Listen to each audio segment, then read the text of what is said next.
let us move this country away from the politics of ethnicity, from division, and let us have a clear plan on how we want to move Kenya to the next level.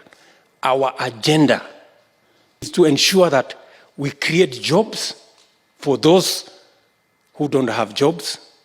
We ensure that we support those who can do business, decriminalize the business environment, and make sure that there is government support to support enterprise.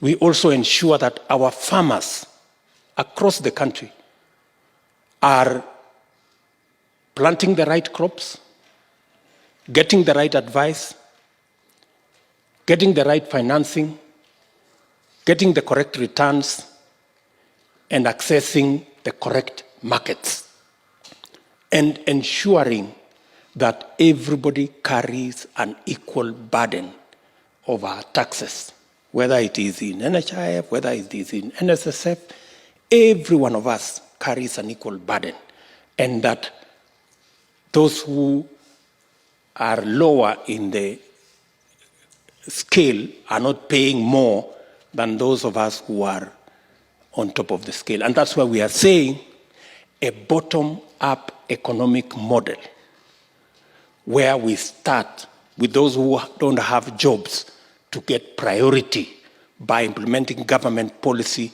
that ensures we create jobs. Those whose businesses are small, we support them, provide them financing, create the correct environment, decriminalize the enterprise, and ensure that we support them so that we can grow our economy from the bottom. Ensure that our farmers have the correct advice, they get the correct earnings, they have access to the correct markets, and that they are getting the correct support in the whole chain, all the way through agro-processing, value addition to manufacturing. And again, ensuring that everybody gets to carry an equivalent load of our taxes. That is how we are going to move Kenya to the next level. The reason why I requested for this meeting is that I wanted to explain myself to you and to persuade you that I have a plan worth implementing. I have also told you that plan is not complete. I want it enriched by you people from Western Kenya to make it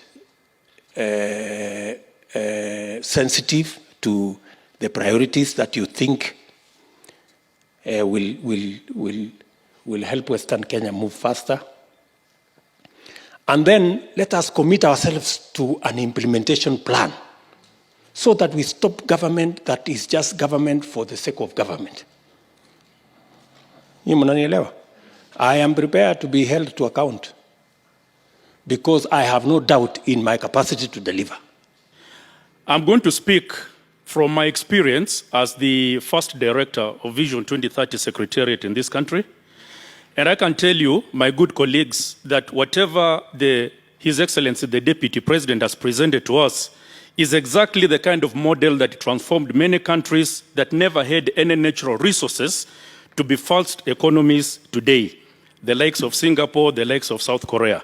So it's doable, and I would like us to leave this place to believe that with the right strategies in place that we are going to put as professionals, this is very doable.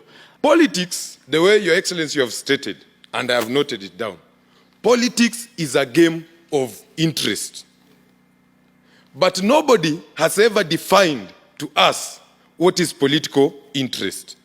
That's why, at the end of the day, some people think the interest in politics is grouping as a community, then getting leadership, and you run away.